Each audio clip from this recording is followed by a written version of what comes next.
Dave Paulides, Can-Am Missing Project. Copyrighted edition for our video channel. Huck's in the room, and she's being a good girl today. It's pouring like mad outside, so we got to be in here staying warm. It's about 40 degrees out, snowing in the mountains around here. Hey, you good puppy. Hey, you good girl. Okay. That's a good puppy. And so we're all huddled inside, thinking about the first fire in the fireplace this year, actually. So it's kind of weird, but we're all here. Huck's here, and we're going to talk to you about some missing persons cases today. Yes, this is true. And in talking about those, we're also going to be talking about some future things I'm going to be doing. And there's some exciting stuff coming down the horizon. In 2024, I'm going to be back in Phoenix in February. Yes. And in November, late November, I'll be in Lexington, Kentucky at CryptidCon. So anywhere near Kentucky, if you're in Tennessee, somewhere over there, I'll be doing a presentation there as well. And we're pretty excited about that. We are really excited about being in Phoenix in February because February in Montana is pretty cold. So getting down to Phoenix, stretching our wings, taking in some of the warmth, we will really like it. So now, having been just back from Alaska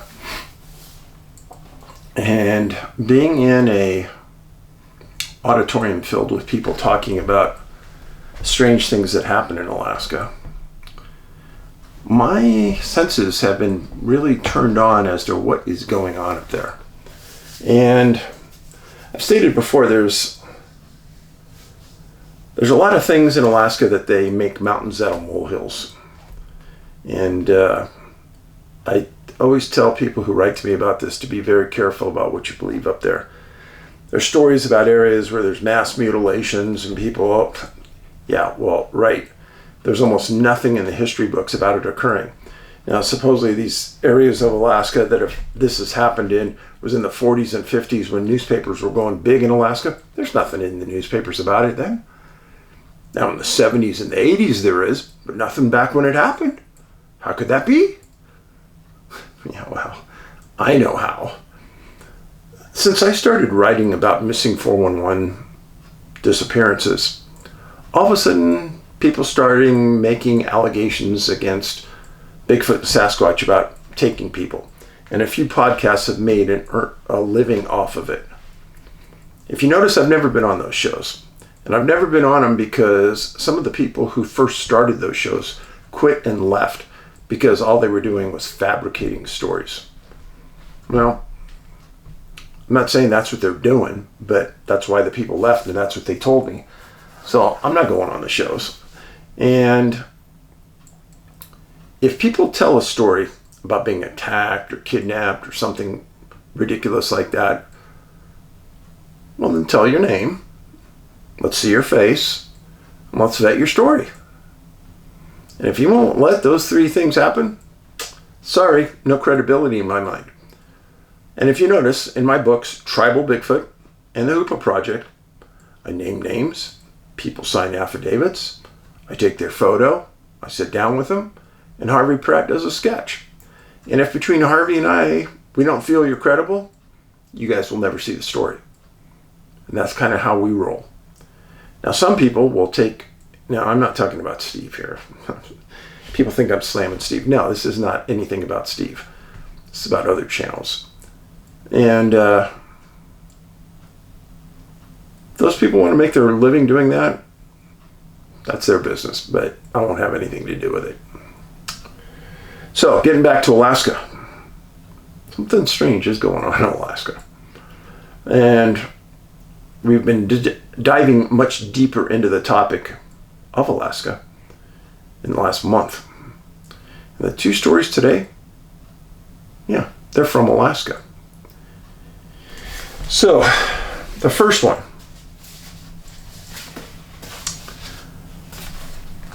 is the disappearance of a man named Charlie Fogg. Charlie was 22 years old. He went missing July 7th, 1982, just outside of Sitka. If you've ever been to Sitka, right behind the city, as you come up by a boat, cruise ship, is a mountain called Mount Verstovia. So here is Sitka. Right there. Japonski Island. Verstovia sits right next to the town, right off the coast. You can't miss it. This is Blue Lake. Now, in this area of the world, you start going about 100 feet into the wilderness, and you're into some deep, deep woods. This is what Verstovia looks like. It's located, as with Sitka, on Baranof Island. This mountain is 3,354 feet tall. The summit is called the Arrowhead, because that's what it looks like to some of the locals. You get to the summit by a very well-maintained trail from Jonestown Bay, right near Sitka. You have to hike in about 1.5 to 2 miles of a series of switchbacks will get you to the top of Picnic Rock. And then it's about 0.8 of a mile to the summit. That 0.8 of a mile, not very well maintained, not very good, but it'll get you there. So, Verstovia is a mountain you will not forget after this story. Now, Charlie, he's from a place called Bradford, Vermont. He was a son of Louise and Chester. He was one of 4 kids. He left Bradford and he moved to Oregon, and he wanted to work on a fishing boat. He did that for a long time, and then he moved to Alaska in June of '82 and joined a boat that was owned by a man named Grant Trask. And Grant and Charlie got along well. Grant admired Charlie for many of the aspects of his work and his person. Now, Trask stated that Charlie told him that he wanted to use his day off in port in Sitka to climb Mount Verstovia. He had done some research into it. He said it could be up and down in a day and a half, and he wanted to do it. And Trask said, great, do it. Get you off the ship for a little bit. And Trask had owned the fishing boat for a long time, and he was going to get resupplied in Sitka, and they were going to go out again. So on July 6th at about 3 p.m., Charlie left and said he'd be back on the boat by 8 a.m. the following day. Granted, this is a quick hike up, a quick hike down. Mountain's 3,300 feet. This isn't like hiking a 14er in Colorado. This could be easily done. Well, Trask waited around when Charlie didn't show up. And he waited till 3 p.m. that day, and then he contacted Sitka police.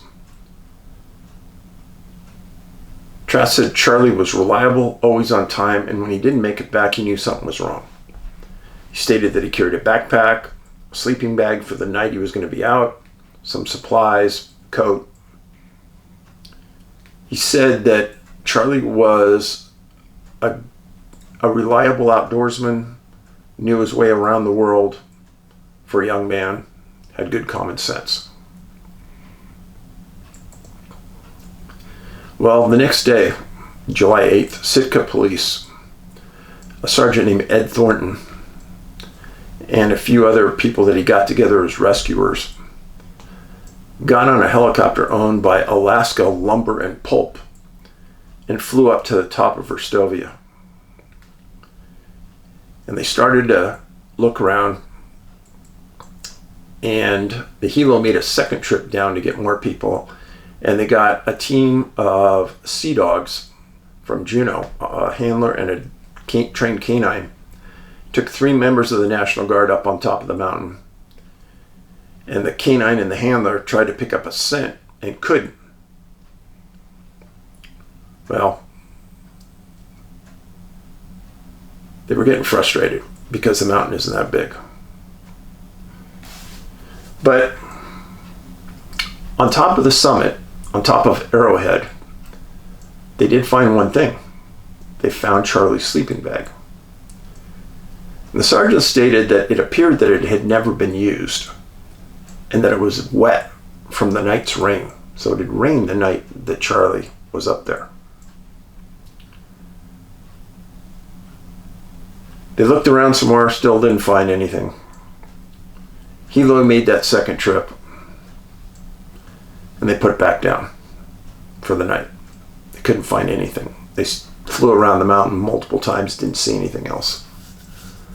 July 9th. After the Sitka sergeant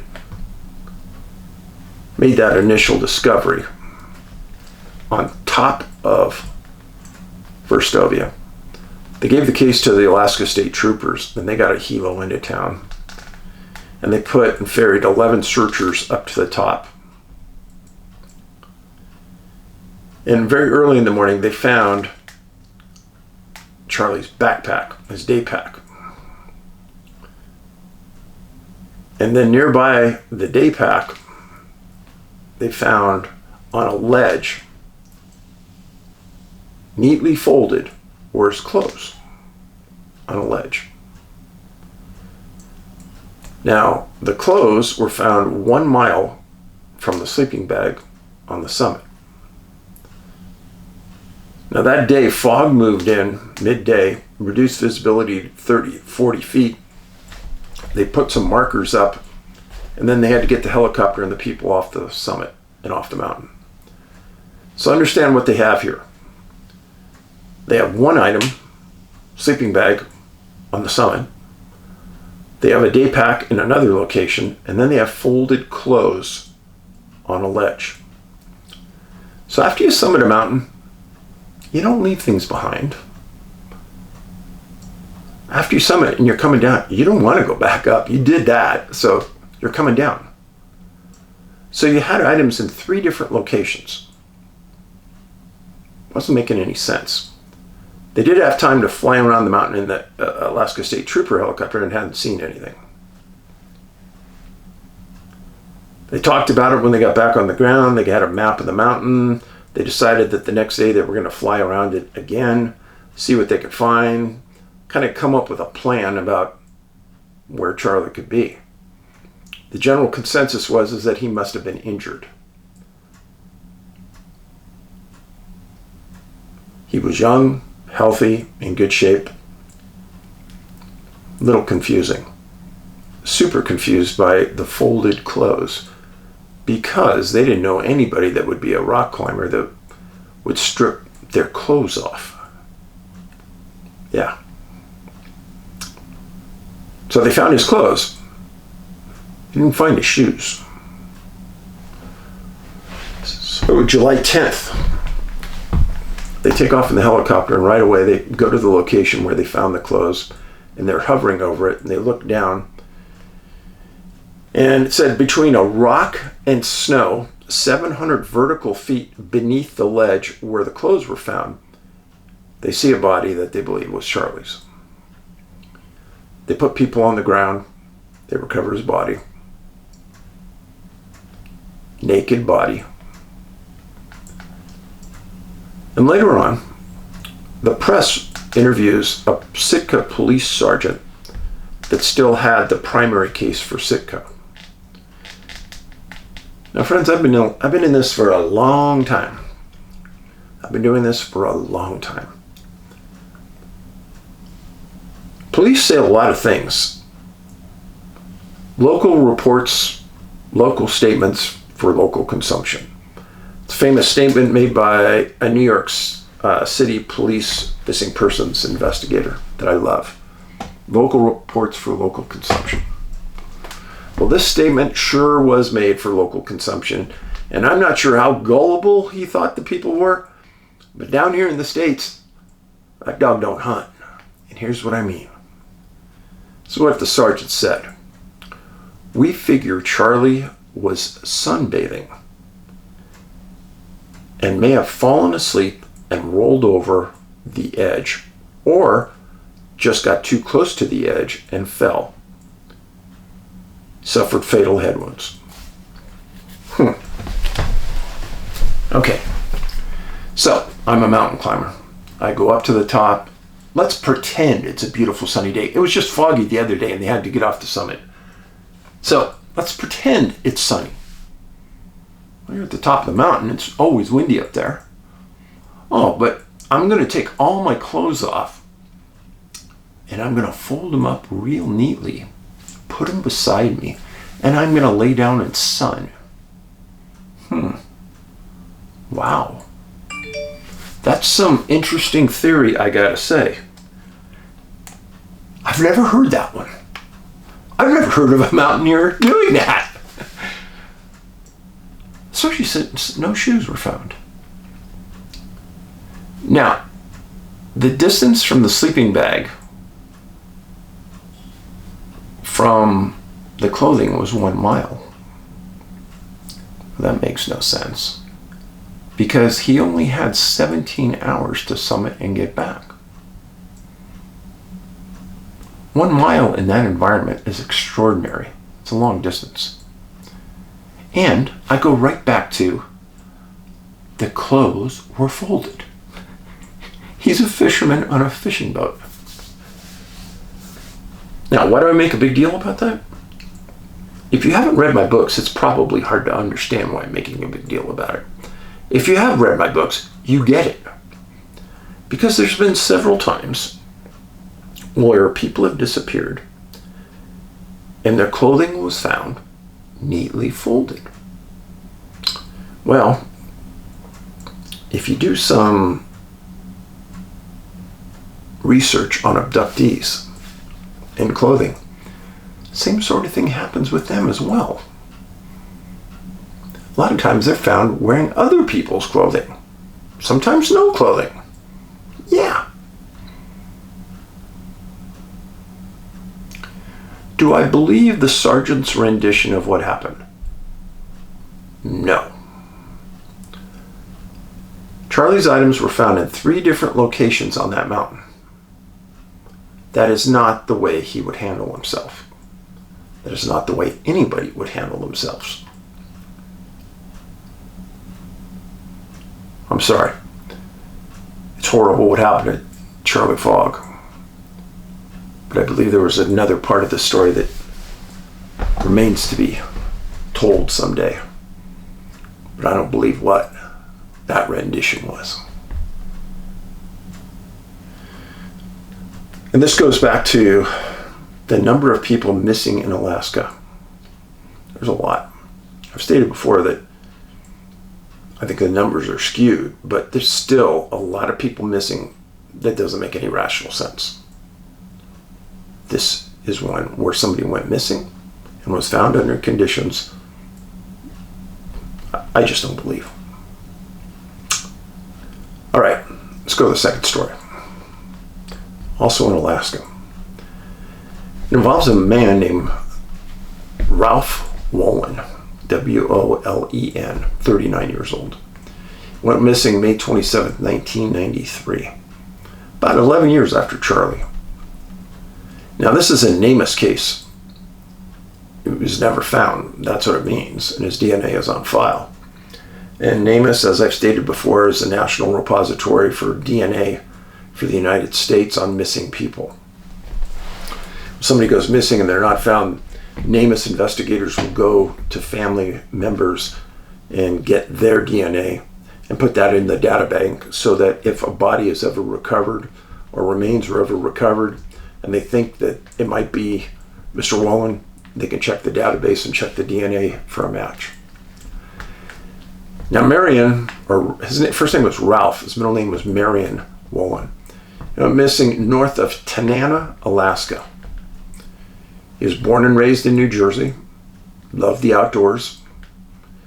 He always wanted to hike the Alaska wilderness, and he knew the dangers. He studied the dangers, studied Alaska. He came to Tanana to take on a lengthy journey north, and he supplied himself with the right stuff. Big backpack, lots of good supplies, big rifle. He knew the dangers. His destination were the upper reaches of the Tozitna River. Now, other people had said other things about his destination, and other records said other things, but this is the truth. He knew of a year-long resident that lived north of Tanana by the name of Christian, and he wanted to hike up there to stay and visit for a while. Now, this is Mr. Wolen in his younger days. And here is the city of Tanana, Alaska. Here's Anchorage, Wasilla. This area is so remote still, and so off the charts, desolate and tough to get through. It's mind-boggling. By the way, here's Fairbanks, North Pole. If you've never been to North Pole, you need to go.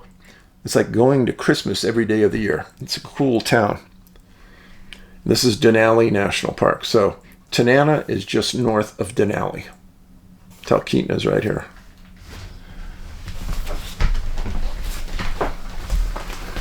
So Tanana is a really small town, and the police chief heard that there was a man in town that was going to go hiking north, and some people in the town warned him of the dangers and said, you know, you're going to be taking the Alakakakit, that's how you say it, trail north towards the Yukon Trail and the Yukon River. Some of the reports indicated he was headed to the Tozia River. No, that would be incorrect. But the police chief in Tanana stated that on May 27th, a local gave him a ride to the trailhead. He said he had all the supplies in the backpack, carried a big rifle, which he should have, and dropped them at the trailhead, and he started going north. Now, on May 27th, when he was last seen on the trail, the area would have been inundated with high water, spring runoff. Creeks, rivers, swamps, bogs would have been really high with water. It would have been way more suitable for traversing that area in ATVs than on foot. But Ralph wanted to do it. So he took off north. Everybody thought in a couple weeks he'd get there.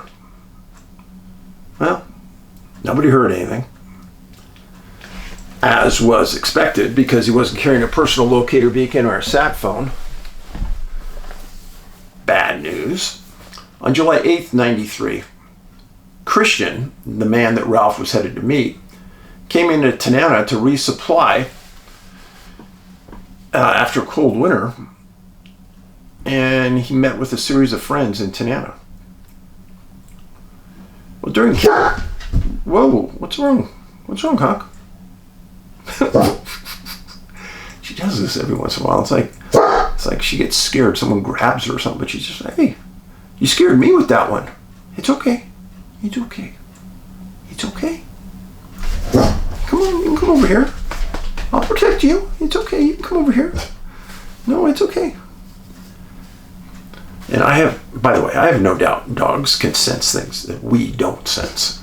And that's why when we're on the trail, I take her, because she's 10 times more aware of things than I'll ever be. That's just the way it is. You want to go outside? I'll let you out. Let you out to go see Mommy. Here you go. Here you go.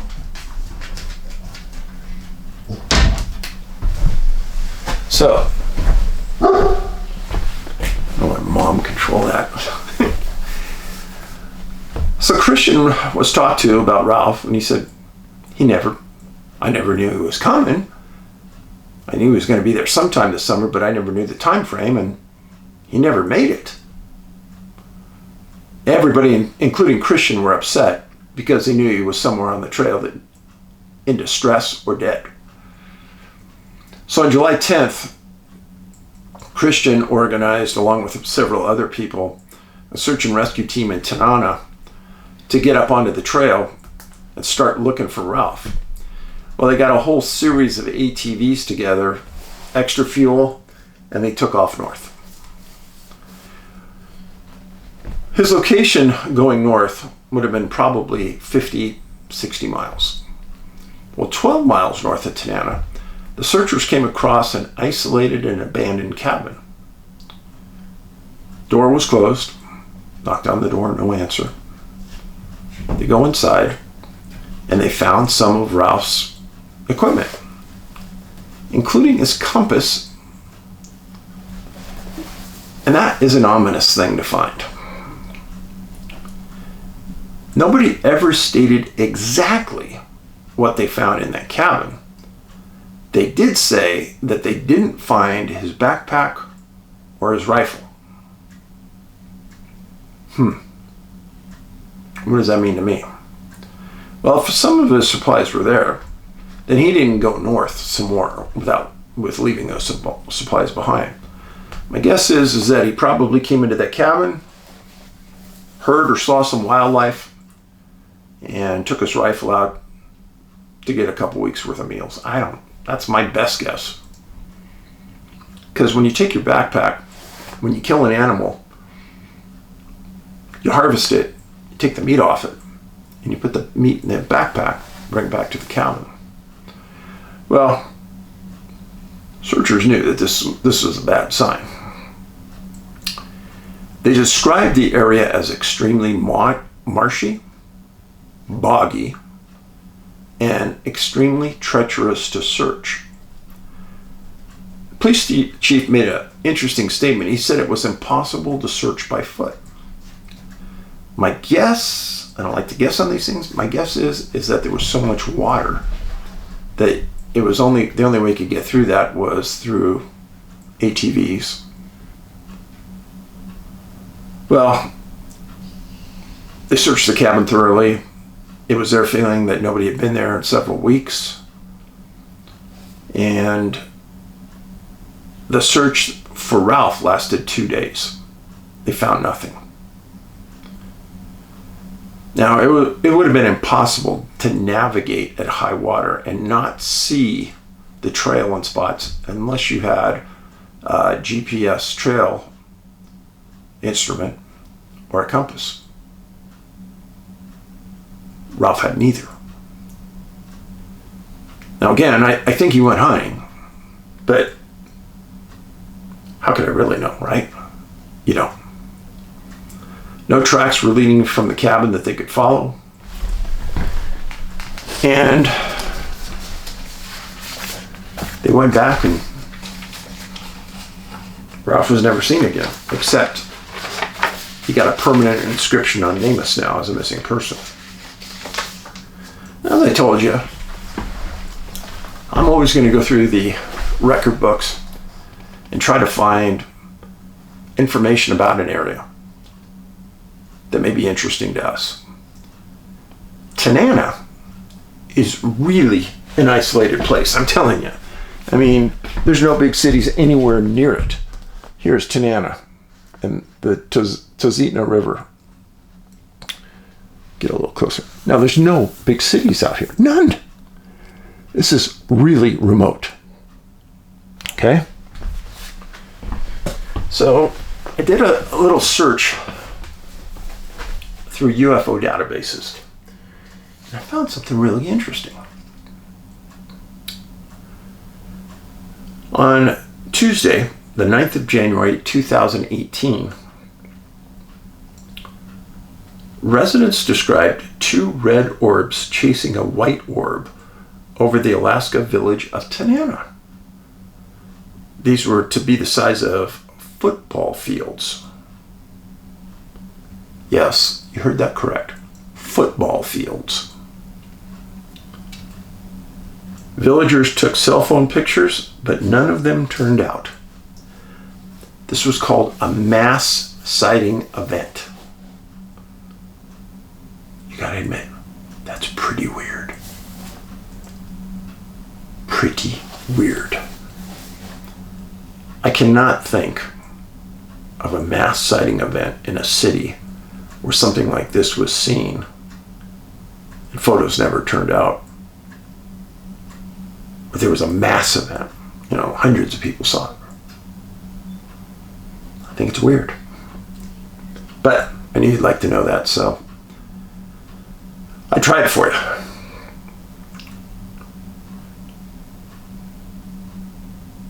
You can't take these disappearances for granted.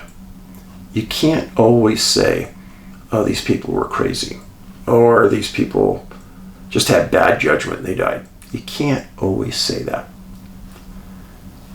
Now, in Ralph's case, there were no tracks, there was tons of water, there was point of separation, and then you have this. In Charlie's case, it's just overwhelming what probably happened there. Folded clothes. Items strewn over that mountain in 3 different locations, up to a mile apart. Not buying it. Now, some of you have asked, Dave, how come you're so successful at finding these unusual things? Because we're looking for specific things. And like in Charlie's case, there's no mention of a UFO or anything paranormal or anything unusual. He was just sunning himself naked. His death is not funny, but that statement to me is funny. Yeah. I carry this with me every day. 2 families lost 2 men in their family, and it's no laughing matter. I appreciate you being here greatly. Please understand that it takes weeks to find these cases. They aren't easy to locate. There's a lot of work involved. And really, the only way we support ourselves is through our online store, nabigfootsearch.com, and you watching our movies. We have 3 movies on Amazon: Missing 411, Missing 411, The UFO Connection, and Missing 411, The Hunted. I hope you watch them. I would be grateful. When you leave your house today, try to make yourself happy. Try to do something for someone else who's in need. Paulides out.